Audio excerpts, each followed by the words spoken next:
Avis vascular centre, మన దేశంలోనే the best varicose vein hospital.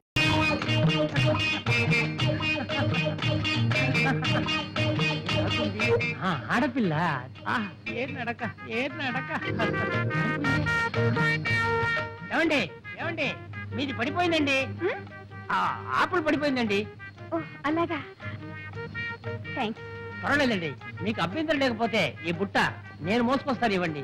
పర్వాలేదండి, నేనే మోసుకెళ్తాను. అది కాదండి, అంత శ్రమ మీకు ఎందుకండి, నేను మోసుకొస్తాను, ఇవ్వండి. మీరు ఎటువైపు వెళ్ళాలి? అటువైపు. అయితే నేను అటువైపే.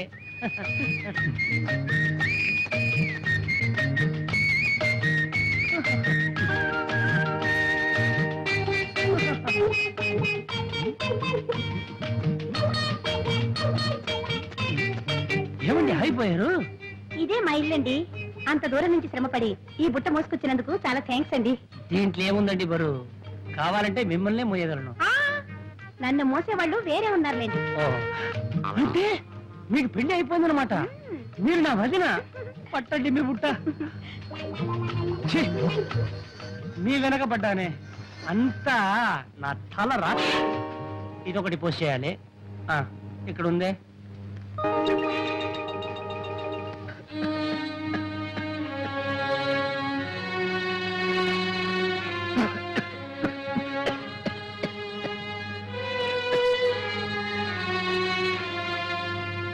చూడమ్మా, ఇంత ముదిరేదాకా ఏం చేస్తున్నారు?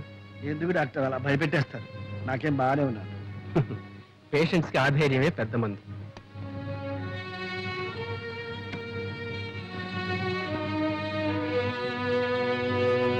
చూడండి, ఈ ఎక్స్రేలు టెస్ట్లన్నీ కూడా అర్జెంటుగా చేయించాలి.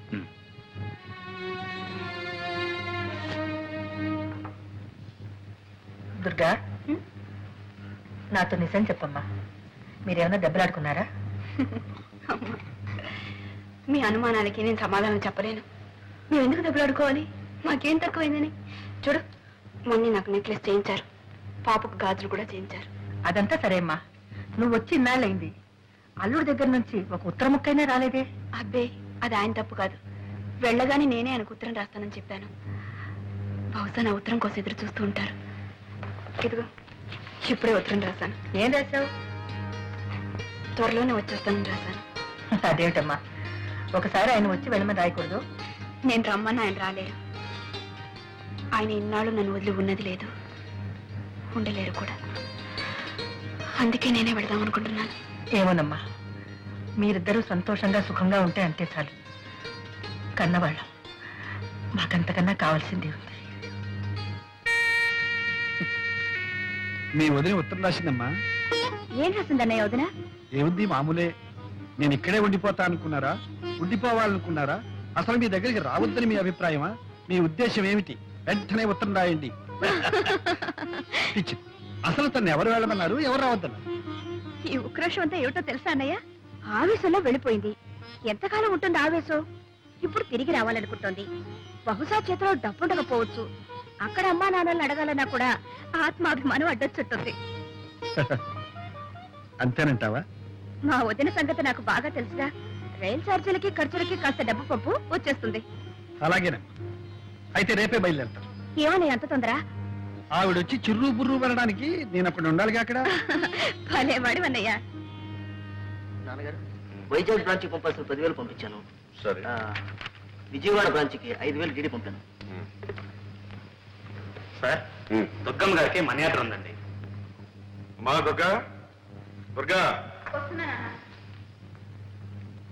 ఏంటన్నా? మీ ఆయన దగ్గర నుంచి వెళ్ళే ఉంది, ఏమో వచ్చింది చూడమ్మా.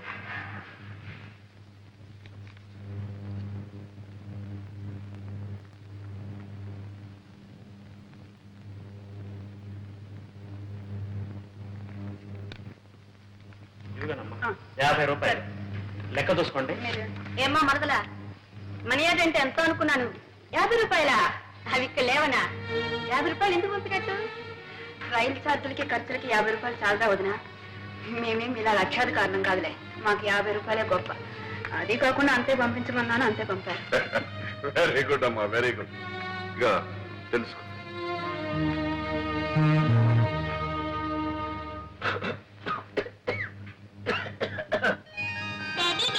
నువ్వు వచ్చేసాను. వచ్చావా? బాగున్నా అమ్మా. అన్నలా ఉంది, వచ్చిందా?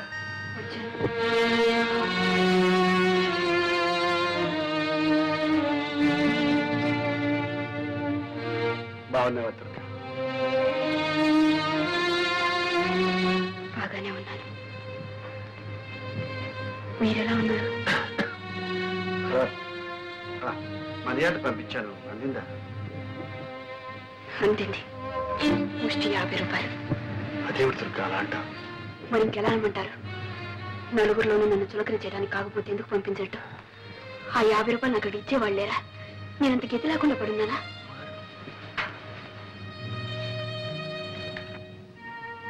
ఎందుకమ్మా ఇలా మాట్లాడుతున్నారు? చిన్నబాబుకి అసలే ఒంట్లో బాగాలేదు.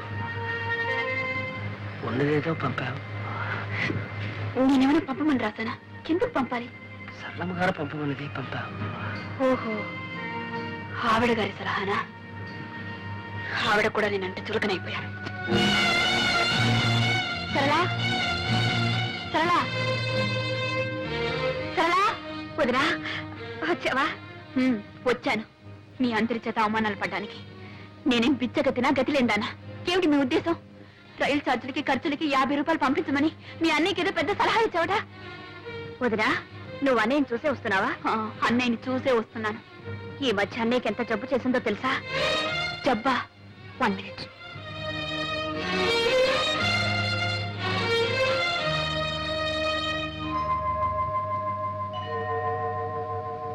మూడు రోజుల వరకు మాకే తెలీదు. మందు మాకు తిండి తిప్పలు లేకుండా ఇంట్లోనే కూర్చున్నాడు. సింహం వచ్చి చెప్తే వెళ్ళి తీసుకొచ్చి డాక్టర్కి చూపించావు. ఎక్స్రేలు టెస్టులు అన్నీ చేయించావు. నీకు తెలియదు వదినా, నువ్వు లేని లోటు అన్ని మొహంలో స్పష్టంగా కనపడేది. ఆయనకి సగం జబ్బు అదే.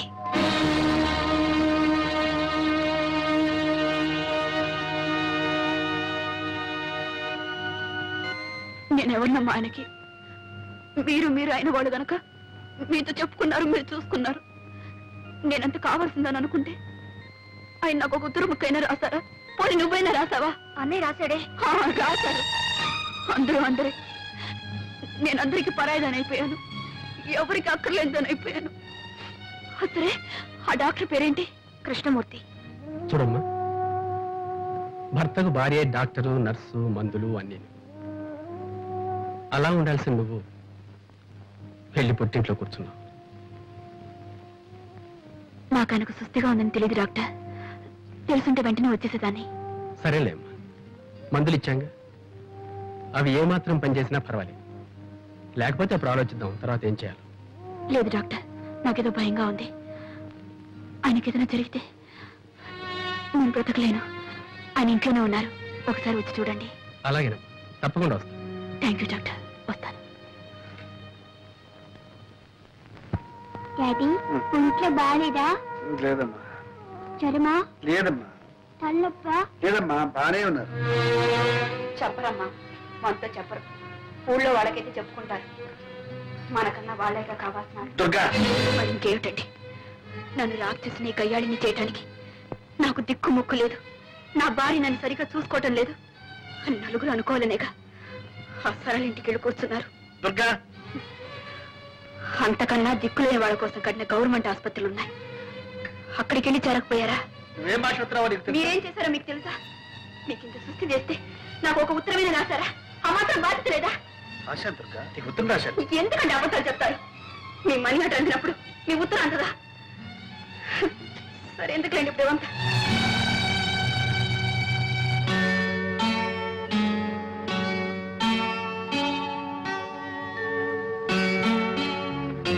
మమ్మీ, డాడీకి తలనొప్పిగా ఉందంట.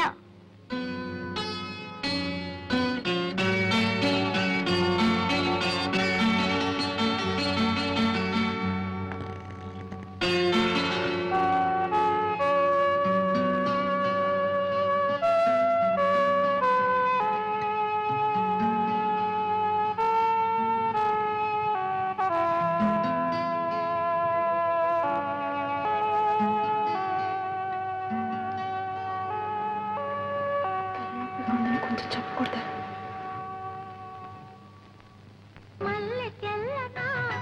మంచు చల్లనా, మంచు చల్లన మమత వెచ్చన మధుర భావన అన్ని కలిసి ఉన్న మనసు చేయు అర్పణ అనురాగ దేవతార్చన అనురాగ దేవతార్చన.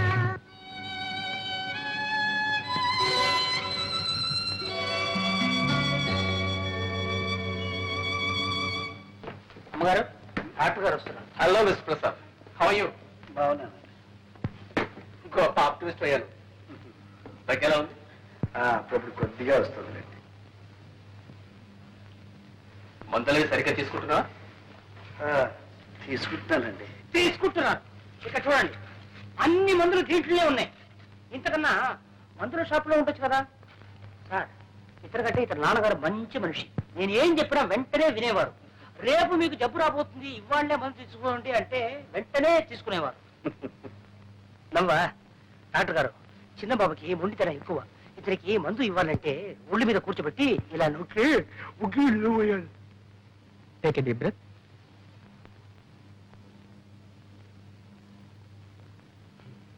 ఎలా ఉంది డాక్టర్? ఓసారి ఇలా రామ్మా. వస్తాను miss Prasad. Thank you doctor.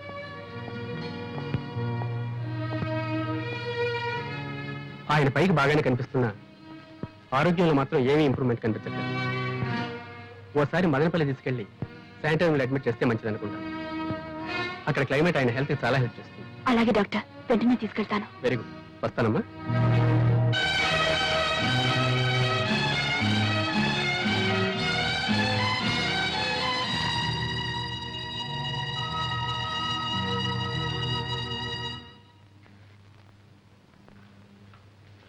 ఏమన్నా డాక్టర్? మదనపల్లి తీసుకెళ్ళమన్నారు. ఈ డాక్టర్లకు చూపించడమే పొరపాటు. ఏదో ఒకటి చెప్తుంటా. ఈ సళ్ళకి అంతకన్నా పని లేదు. వద్దమ్మాటలు కొద్దీ డాక్టర్ని పంపిస్తాను.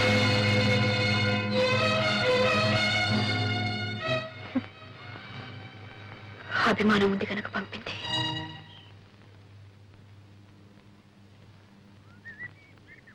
చూడు బాబు, ఇది హైదరాబాద్ చేరాల్సిన ఉత్తరం. నేనెవరో తెలియక ఇందులో పడేశారు. చాలా రోజుల నుంచి ఇది మా ఇంట్లోనే ఉంది. ఇది వాళ్ళకి ఇచ్చే. ఇలా ఇవ్వండి, నేను పోస్ట్ చేస్తాను. శ్రీమతి దుర్గా ప్రసాద్. ఇదిగోండి మీ పోస్ట్. అమ్మా ఈ గాజులు అవునండి, పిల్ల పెరిగిపోయింది. దాని చేతికి గాజులు పట్టడం లేదు. పైగా స్కూలుకు వెళ్తుంది. ఈ రోజుల్లో పిల్లలకు బంగారు గాజులు వేసి స్కూలుకు పంపాలంటే ప్రాణానికి ప్రమాదం. నిజమే. దొంగలకి ఎలా తెలుస్తుంది బంగారం ఇతడు? ఎత్తడైనా బంగారం అయినా ప్రాణాలు తీస్తారు బంగారం అనుకుని. కానీ మాకు తెలుస్తుందిగా, మేమెలా మోసపోతాం? ఏమిటండి మీరు అనేది? ఈ గాజులు ఇక్కడ కొన్నవేగా? ఇక్కడ కొన్నాయా? నువ్వు కొన్నావా? ఇదేం రోడ్డు గోల్డ్ షాప్ అనుకున్నావా? చూడడానికి టిప్ టాప్ గా ఉన్నావు, మోసం చేద్దాం అనుకున్నావా? ఆ పప్పులు మా దగ్గరే ఉడకవు. చూడు, ఇప్పుడు పోలీసుని పిలిపిస్తే నీ చేతికి బేడీలు పడతాయి. ఇంకెక్కడా చూపించుకో.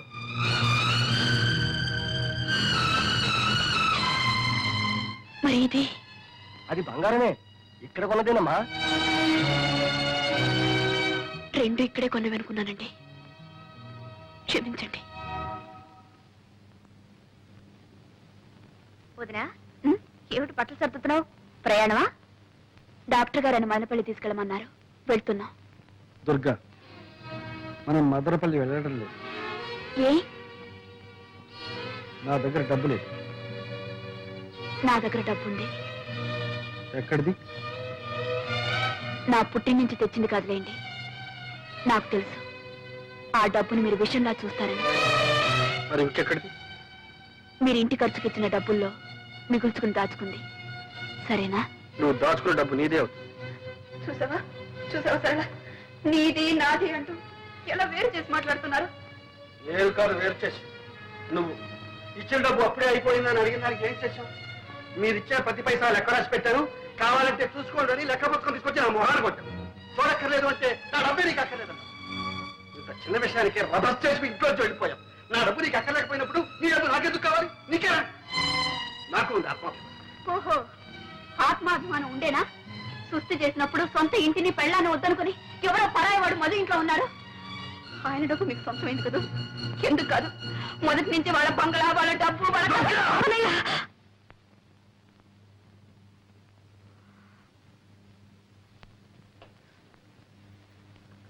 ఏమిటిది? మీరు ఇలా కీచులాడుకుంటుంటే నాకు సిగ్గుగా ఉంది. అడగవే, ఆయన అడుగు. మదనపల్లికి వస్తారా లేదా అని అడుగు. చావనైనా చస్తాను కానీ నేను రాను. చూస్తారా? చచ్చి నన్ను సాధిస్తారా? సరే, మీ ఇష్టం. చచ్చిపోయిన తర్వాత ఎవరికీ బాధ ఉండదు. దుర్గా, కొట్టవే, కొట్టు. ఆయనే నన్ను కొట్టడానికి వచ్చినప్పుడు నువ్వెందుకు కొట్టకూడదు? కొట్టు. నన్ను క్షమించు దుర్గా. చిచ్చి, అందరికి నేను లోకు అయిపోయాను.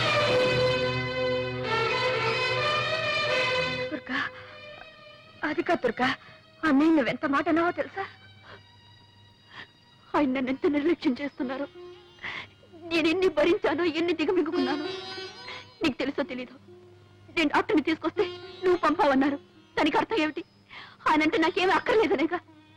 సరే, పొరపాటు అనుకోవచ్చు. నువ్వు పంపినా ఒకటే, నేను పంపినా ఒకటే. కన్న బిడ్డకి ఎప్పుడో బంగారు గాజులు తెచ్చిచ్చారు. అవసరానికి వాటిని అమ్మడానికి పోతే అవి గిల్టు అని తేలింది. ఆ షాప్ వాడు నన్ను ఎంత అసహ్యంగా మాట్లాడటో తెలుసా? లేకపోతే లేదని చెప్పొచ్చుగా. ఎందుకీ నాటకం? ఎవరిని మోసం చేయడానికి? ఆ కన్న బిడ్డనా? అవును, కన్నబిడ్డ. అందుకే ఆ చనువు తీసుకున్నా. నువ్వు కట్టుకున్న భార్యవే. ఆ చనువు తీసుకోగలిగానా? నిన్ను మోసం చేయగలిగానా? ఇదిగో, నీకు ఇచ్చిన ఆ నెక్లెస్ బంగారం. నీకు తెలుసలేదు. తెలుసు. దాన్ని అమ్మే డబ్బు తెచ్చాను. నా దగ్గర నగలు లెక్కారు. అది మీరిచ్చిన నగ, మీ డబ్బు. దాన్ని వాడుకోవడానికి మీకెందుకు అభ్యంతరం? ఇచ్చిన తర్వాత ఆ నగ నీది, ఆ డబ్బు నీది. నీది నీది నీది ఏమిటి మీరు అనేది? నా డబ్బు మీకు అక్కర్లేదు, నేను తీసుకొచ్చిన డాక్టర్ మీకు అక్కర్లేదు, నా సేవ మీకు అక్కర్లేదు అంటే నేను మీకు అక్కర్లేదనే. నేను మీకు అక్కర్లేదన్నప్పుడు ఎందుకుంటాను? ఎవరి కోసం ఉండాలి? మనసులో చోటున్న మనిషికి జీవితంలోనూ ఇంట్లోనూ చోటు ఉంటుంది. మీ మనసులో చోటు లేనప్పుడు మీ ఇంట్లో కూడా చోటు లేదు. చోటు లేని ఇంట్లో చోటు చేసుకుని బలవంతంగా బ్రతకాల్సిన కర్మ